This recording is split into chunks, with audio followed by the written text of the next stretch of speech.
बड़ा भाव से माई के महिमा के गुणगान करता, माई के महिमा के बखान करता। भक्त कहले, भक्त माई के महिमा के गुणगान करता, माई के महिमा के बखान करता। थोड़ा सा इस बक्सा को ना ऐसे कर दीजिए, थोड़ा सा मॉनिटर को थोड़ा सा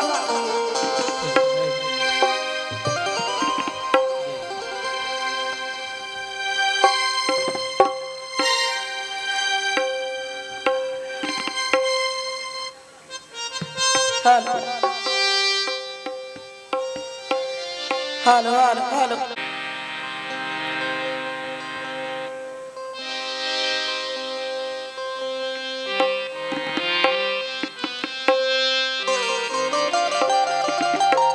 झुके मैया रउआ शरण में, पूरा करी हलल साजवने,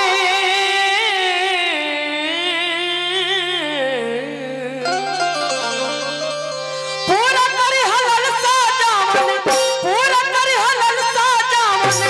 सोच के आईनी मान सारा जग झूठे मैया रउआ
जितेंद्र जी, जिनके ओर से हजारों हजार रुपए का पुरस्कार मैया सरजी हेमा दिन दुनी रात चौगुन इनके कारोबार में वृद्धि बढ़ाए, इनकी हर मनोकामना को पूर्ण करें। भक्त कहले कि हे मैया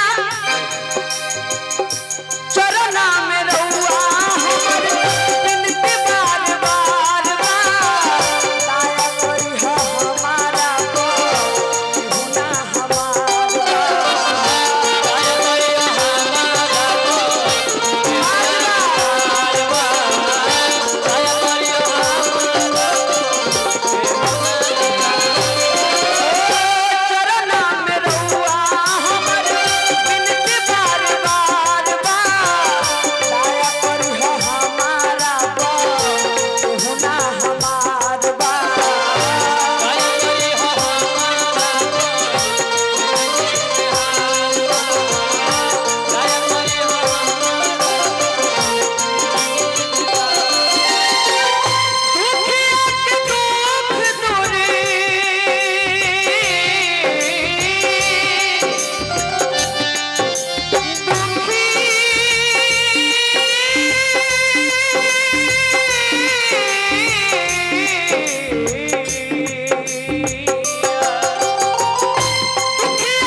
भैया के हम फेसबुक पर खाली देखत रहनी है, लेकिन आज दर्शन भइल बा।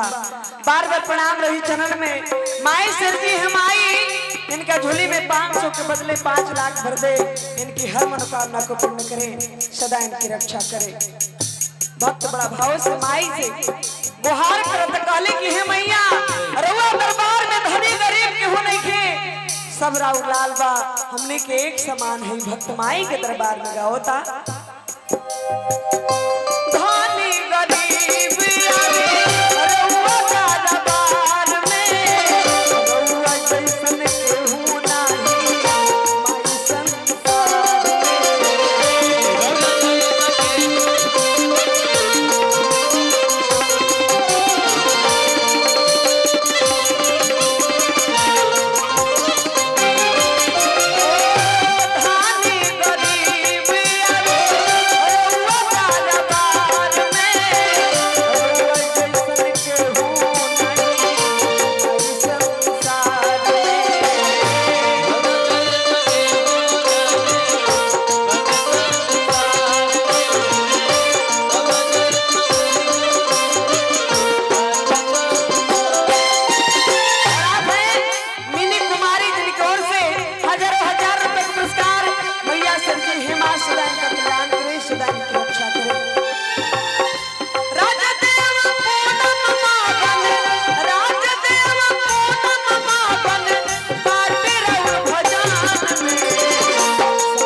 की ओर से हजारों हजार रुपए का पुरस्कार बा।